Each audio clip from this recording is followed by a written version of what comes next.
Hi, welcome to Sonder Sisterhood. I'm Carrie. It is a Sunday morning. Gavin and I haven't even been out yet. Usually we have a routine of going to get some coffee, so we're on our way to do that after this video. But I wanted to do this video today because it was a question I got in the comments, and it's a little bit more of a chatty video, a little bit about kind of my thoughts on pursuing a relationship, making that a priority or not, kind of the single part of the single, childless, not by choice person. So here was the question that somebody asked me. In one of your older videos, you said that you are not looking for relationships anymore, just want to create a happy life as you are.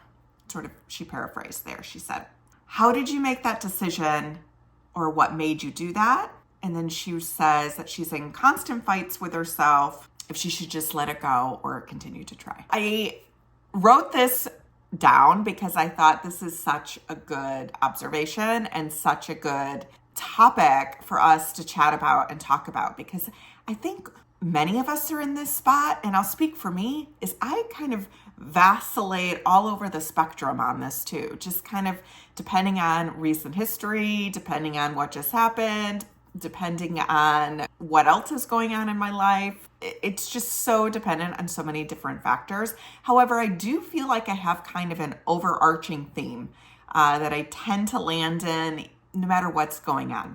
And so I'll start off by saying that I'm not looking. I'm not like someone who is like, I hate relationships. I've written them off. I never ever want to be in a partnership.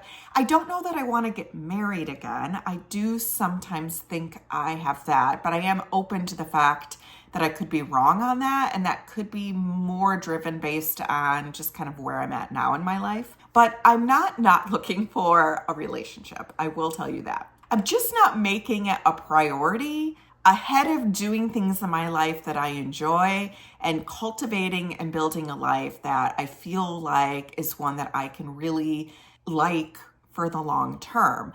Like, I'm not pressing hold on everything else until I have a partner to do all of these things with, to grow old with, to travel with, to go to restaurants with.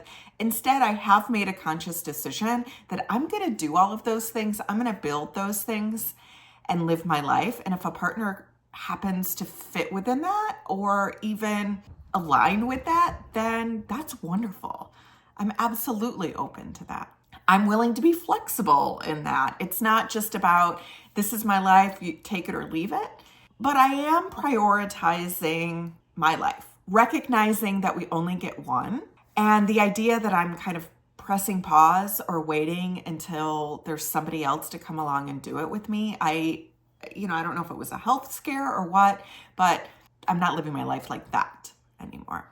The other piece around it is it takes a ton of mental stamina to prioritize dating.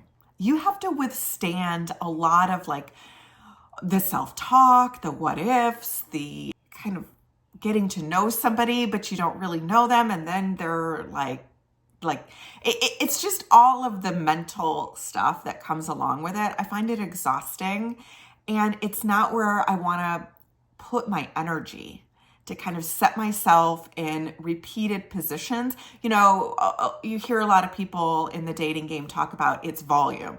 You need numbers. You need to kiss a lot of frogs. And I'm exhausted. That's not a priority in my life anymore. I want a relationship with somebody that I enjoy being with, that makes me laugh, that has their own life that they're living and that they've built, and that they have goals. But I don't want to make it another full-time job. My job is busy. I have a stressful full-time job already. I don't want another one in that way. I work a lot, and so during my free time, I want to be spending that time doing the things that I want to do, not subjecting myself to the rigors of dating. P.S. It's also going to take a lot to get me away from my dog. My mom will hate hearing that because she's most worried that my dog is sort of creating a scenario in which I'm not putting myself out there. But I love my dog, and ideally, I think I would find somebody who also loved my dog or loved their dog, and we kind of I wasn't giving up that side of my life, but we were building up that life together. Now, having said that, it doesn't mean that I won't. Again, it doesn't mean that I won't be flexible, particularly if I feel like there's that little like zing or chemistry that sometimes you feel with new people.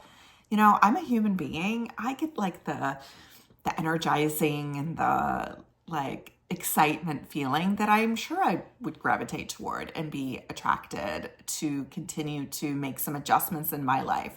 Recognizing that part of dating is some adjustments in your life, right? In order to integrate somebody else's wants and needs and things like that into your own. It's not a matter of not being able to do that or not or won't doing that.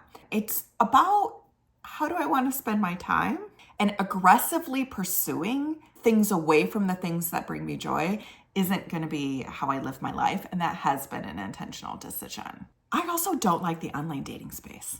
I just straight up don't have a good time, bro. Like, I don't like it.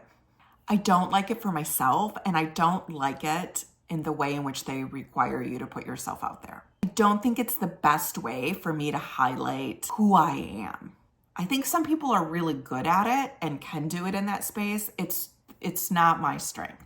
I also really struggle with the way I conceptualize it, meaning you put yourself out there and then, in my case, men are just kind of scrolling and choosing you like off a menu or like just swiping away in this really like flippant way. And for some reason, my brain really struggles with that.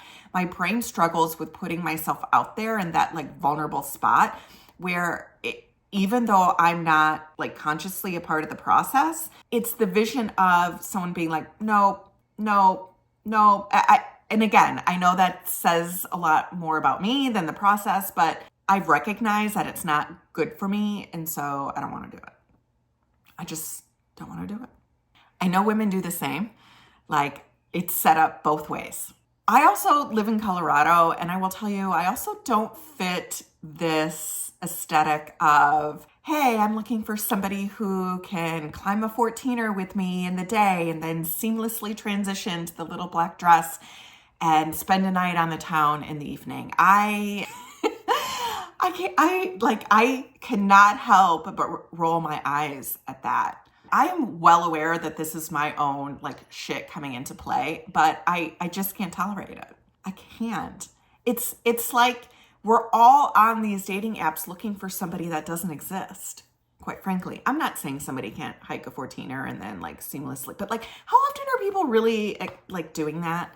I don't have myself doing a handstand at the top of a 14er. I'm not river rafting I'm 46 years old. I'm working. That's why I'm on the dating app. So all of that to say, I have done online dating. I hate it, in case you haven't figured that out. And I'm okay being single for the most part. Hence I'm not looking. I'm open to a relationship, but it's not my priority. So I'm open to relationships. I try not to close myself off from things. I try very hard when I'm out and about to try and not give off a vibe that I'm very shut down or that I have a wall up or that I'm not interested in the world, right? I'm trying to make eye contact with people, have small talk with people, and getting to know people a little more organically. But I'm not purposely going to places, or I won't say purposely, I'm not intentionally going to places that I know there are going to be a lot of single people there, like single meetups or things like that, because the main purpose of me going out is to match up and find somebody. I go out with the intention of, I'm looking to meet new people, whether that be friends or not, or doing things that I enjoy, that I want to spend my time doing this. And if there happens to be other single people there, great. But it's not going to be the first thing on the list. And if I do like the fact that there's other people there, generally it's because I feel like I have more in common with those people right now in my life. I know some people love the process of dating, and I'm just not one of them. So to answer the initial question, how did I make the decision to not look for relationships anymore? Well, I think the caveat on that is it's not that I'm not looking.